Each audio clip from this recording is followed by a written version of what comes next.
आदरणीय राधा कुंड के अध्यक्षता कर रहे आज की डेट में देवीदास जी महाराज जी बहुत सीनियर महात्मा जी हैं।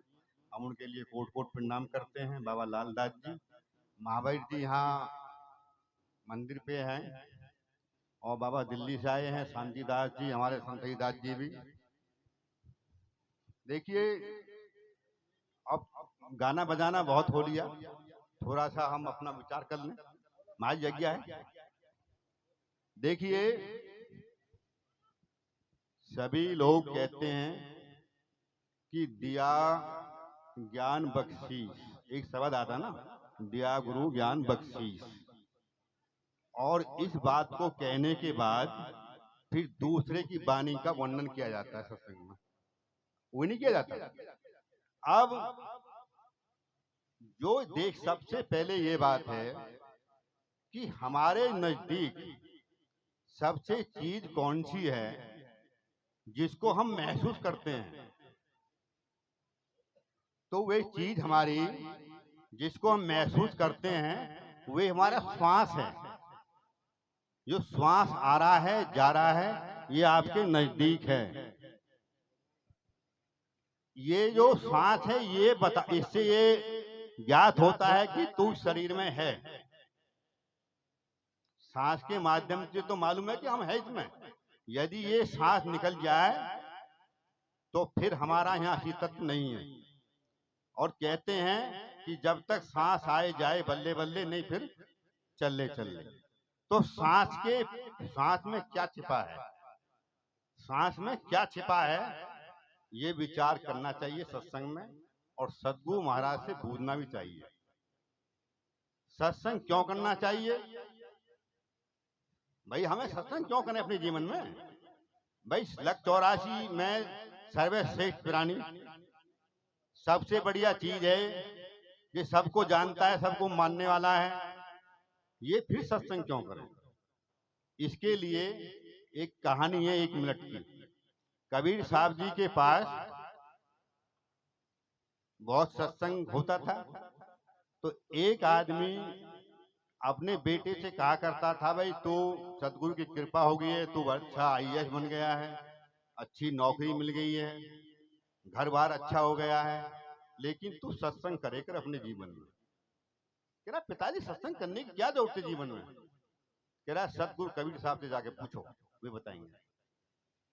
तो सतगुरु कबीर साहब के पास गया वे व्यक्ति और कहने लगा कि महाराज जी मेरे वैसे तो मुझे किसी सत्संग की आवश्यकता है नहीं जिंदगी में, लेकिन हमारे पिताजी आपके सत्संग में आते हैं तो वे उपदेश देते हैं मुझे कि तू सत्संग में जाकर। तो मुझे जीवन में सत्संग की क्या आवश्यकता है ये बताइए। तो कबीर साहब जी के सामने एक खूंटा था, खूंटा, और उस खूंटे पे हथौड़ी देके मार दी। तो उसने सोचा कबीरदास जी का आज मन नहीं है बताने में, किसी बात को लेकर नाराज हैं, तो इसलिए आज नहीं कल लाऊंगा। वे वापिस चला गया। फिर दूसरे दिन आया, दूसरे बात भी यही था कि महाराज जी मेरे प्रश्न का उत्तर कि मानव जीवन में सत्संग क्यों करना चाहिए। फिर लेके हथौड़ी, फिर खूंटा में मार दें। कबीर साहब को देख के कह रहा कि आज भी नाराज हैं, चलो कल लाएंगे। तो जब तीसरे दिन गया वे, तो वे कबीर साहब से प्रसन्न था। कबीर साहब ने मारी हथौड़ी देके खूंटा पे, खूंटा थोड़ा सा नीचे हो गया, धरती में धस गया। कह रहे कि महाराज जी देखो मैं आपके पास 3 दिन आ लिया, आज मैं आपसे जाऊंगा नहीं, आप नाराज हो कुछ ही हो इस बात से मुझे कोई मतलब नहीं, लेकिन आज मुझे इस बात का उत्तर चाहिए। कह रहा हम तो उसी दिन से समझा रहे हैं तुझे जिस दिन से तू हमारे पास आ रहा है। कह रहा महाराज जी मैं तो समझा नहीं। कह रहा समझना ये है कि ये खूंटा है, इसमें मैं हथौड़ी मारता हूं तो ये धरती में थोड़ा सा धस जाता है, इससे जो पशु हैं जो इसको उखाड़ ना पाए, और मारता हूं तो और धस जाता नीचे। तो ये मन रूपी जो खूंटा है ना, ये सत्संग से धसता है। इसके जो छल कपट झूठ पाखंड बेईमान चुगली निंदा ईर्षा जलन काम क्रोध मद लोभ मोह, ये जो पशु हैं ये इसको उखाड़ नहीं पाते मन को। अब सत्संग में कितने मन से सुन रहे हैं आप लोग, किसी की जलन नहीं, किसी की निंदा नहीं, किसी कुछ नहीं। तो कबीर मानव जीवन में सत्संग करना चाहिए। जब सत्संग करोगे तो अच्छी नीति मिलेगी। तो सत्संग तो बाद की बात है। हमारे महापुरुषों ने मानव बनने के लिए बहुत कुछ किया। पहले मानव तो बन लो। अब मानव बनने के लिए महात्मा बुद्ध ने अपना राजपाट छोड़ दिया। मानव बनने के लिए, मानव बनाने के लिए, इंसान बनाने के लिए महात्मा बुद्ध ने अपना राजपाट छोड़ा। सम्राट अशोक ने मानव बनने के लिए युद्ध छोड़ दिया। युद्ध छोड़ा था ना। ज्योतिबा बाई फूले ने, जो सावित्री थी, जो शिक्षा थी, आज बहन बेटियों के लिए शिक्षा दी गई है, सबसे पहले उन्होंने पहल की थी हिंदुस्तान में आकर कि भाई बहन बेटियों को पढ़ाना चाहिए। आज हमारी उनकी शिक्षा को मानते हुए, डॉक्टर अंबेडकर को संविधान में देखते हुए आज दलित समाज से राष्ट्रपति है। तो देखिए, और मानव बनने के लिए डॉक्टर भीमराव अंबेडकर ने हिंदू धर्म छोड़ा। हिंदू धर्म इसलिए छोड़ा कि उसमें मानवता नहीं है, उसमें ऊंच नीच है।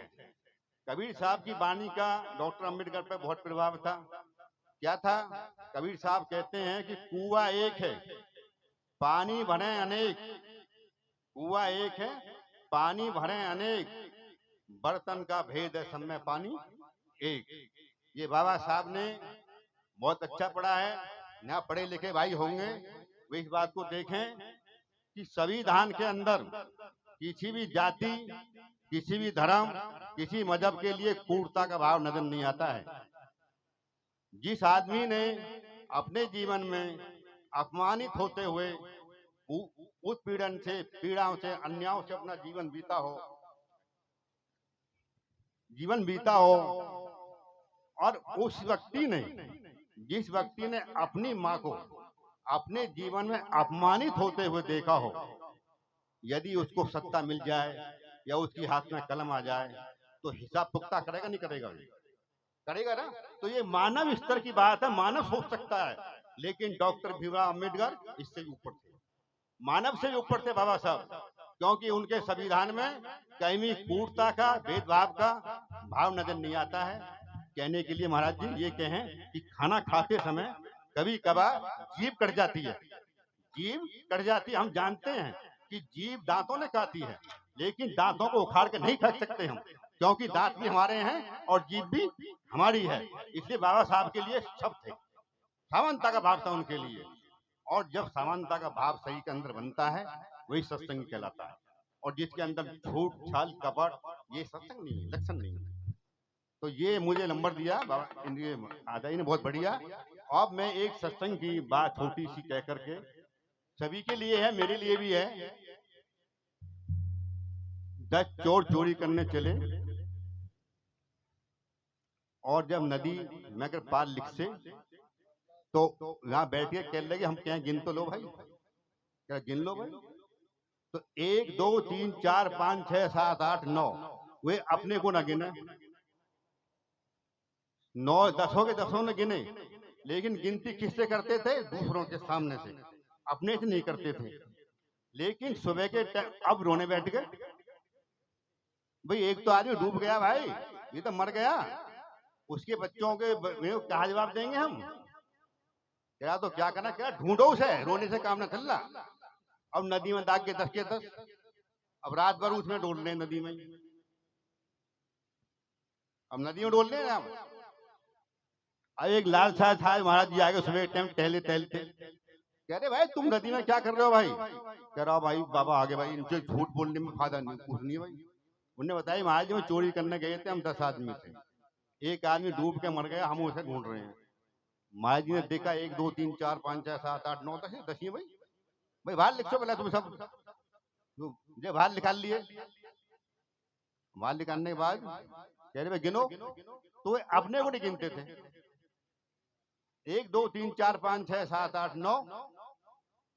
ये महाराज ने कही भाई तुम अपने से गिनती नहीं कर रहे हो, जो आदमी अपने से गिनती करेगा तो पार जाएगा।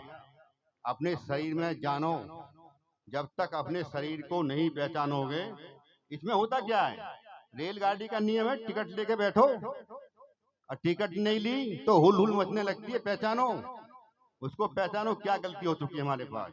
आज के अच्छे कर्मों से भी पहचाना जाता है, घट के अंदर बुरे से भी।